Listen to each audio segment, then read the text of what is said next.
भगवान विष्णु और सत्यवादी व्यापारी प्राचीन समय की बात है। धनशील नाम का एक व्यापारी था, जो अपनी ईमानदारी और सत्यनिष्ठा के लिए प्रसिद्ध था। वह भगवान विष्णु का परम भक्त था और हर दिन अपने व्यापार की शुरुआत भगवान की पूजा से करता था। वह कभी किसी से झूठ नहीं बोलता था और न ही किसी को ठगता था। भगवान विष्णु की परीक्षा भगवान विष्णु ने उसकी भक्ति और सत्यनिष्ठा की परीक्षा लेने का निश्चय किया। एक दिन एक साधु का रूप धारण कर वे उसके पास आए और बोले, व्यापारी, क्या तुम मुझे उधार में कुछ अनाज दे सकते हो? मैं बहुत गरीब हूँ, लेकिन वादा करता हूँ कि जल्द ही तुम्हारा कर्ज चुका दूंगा। धनशील ने बिना किसी संकोच के कहा, महात्मा, आप जितना चाहे ले सकते हैं।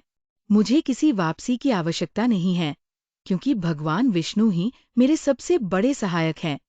दूसरी परीक्षा कुछ दिनों बाद भगवान विष्णु एक अमीर ग्राहक का रूप धारण कर उसके पास आए और बोले, व्यापारी, क्या तुम झूठ बोल सकते हो?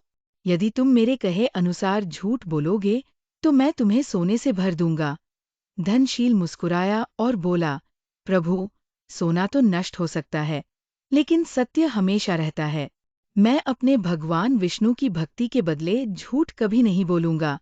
भगवान विष्णु का आशीर्वाद इतना सुनते ही भगवान विष्णु अपने वास्तविक स्वरूप में प्रकट हुए और बोले, हे धनशील, तेरी सत्यनिष्ठा और भक्ति से मैं अत्यंत प्रसन्न हूँ। मैं तुझे वरदान देता हूँ कि जब तक तू सत्य के मार्ग पर चलेगा, तेरे व्यापार में कभी कमी नहीं होगी और तेरा नाम संसार में सम्मान से लिया जाएगा।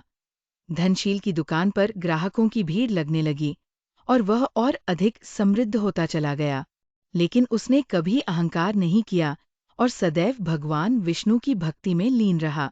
कथा का संदेश इस कथा से हमें ये सीख मिलती है कि सच्ची भक्ति केवल मंदिर में जाकर प्रार्थना करने से नहीं होती, बल्कि जीवन में सत्य, ईमानदारी और सेवा के मार्ग पर चलने से होती है।